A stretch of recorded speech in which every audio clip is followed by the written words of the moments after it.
მოგესალმებით მეგობრებო, ახლა მე ვყოფები სტრასბურგში, სადაც მიდის ემიგრანტების ჩაბარება და აი შემიძლია მართლა ხაზზე დავიფიცო, ყველაზე მეტი ახლა ადამიანი აქ არის ქართველი.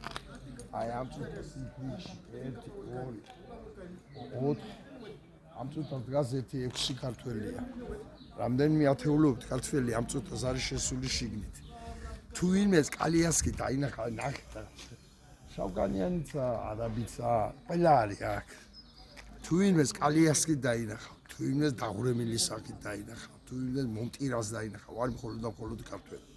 აი მხოლოდ და მხოლოდ ქართველები არიან, კალიასკებით, უკანასკნელ დღეში მუცელგასიებულები, კიბო მოდებულები, სიმსივნე მოდებულები და ამავდროულად.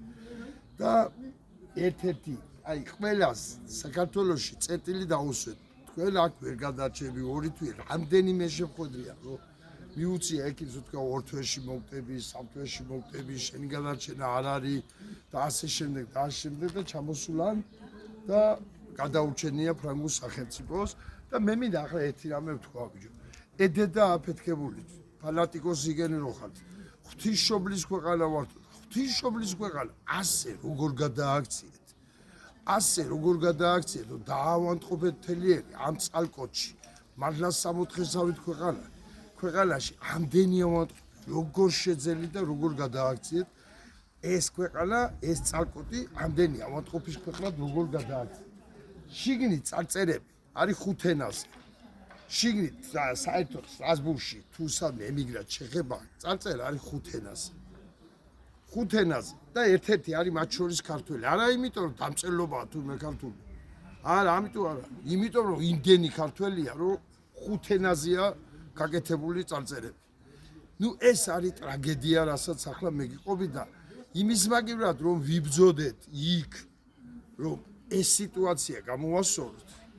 იმის მაგივრად იმასაც ვაკეთებთ, რომ მომავალში თუ ვინმეს დაჭირდება საფრანგეთის დახმარება და გადარჩენა, ვიზა ლიბერალიზაციას ვაუქმებთ და მათ უკვე წაერთმევათ შანსი ჩამოვიდნენ აქ და აქ მაინც გადარჩენა იმკურნალო.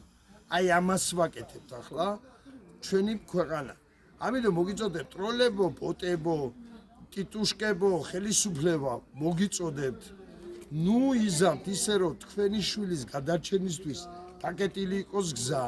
ნუ იზამთ ისე რომ თქვენი დის გადარჩენისთვის დაკეტილი იყოს გზა. ყველა ჯვარი წერია, მაგრამ ხომ ვიცით რა დონეზეა ავადმყოფობა.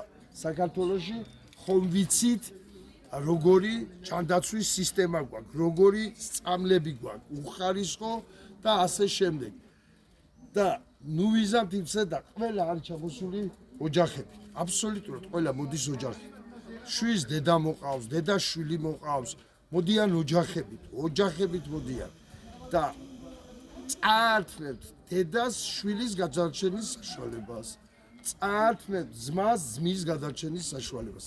აი ამას მივიღებ და იმის მაგივრად რომ ვიბრძოლოთ და ჩვენი ჯანდაცვის სისტემა ავიყვანოთ იმ დონეზე რომ აქ არ გვიწევს ჩამოსვლა და ემიგრაციაში ცხოვრება, რაც ძალიან რთულია და კარვებში ცხოვრობენ ადამიანები. კარვებში ცხოვრობენ ოჯახები. ისე რთულია აქ მოწყობა და მიღწევა იმის რომ ჯანდაცვა დაიცვა. და ეს რო არ ქონდეს, ვიბრძოლოთ იმისაც რომ ჩვენ ქვეყანაში იყოს რაღაცა მიაღწევული ჯანდაცვის სტანდარტი. მადლობთ ყურადღებისათვის.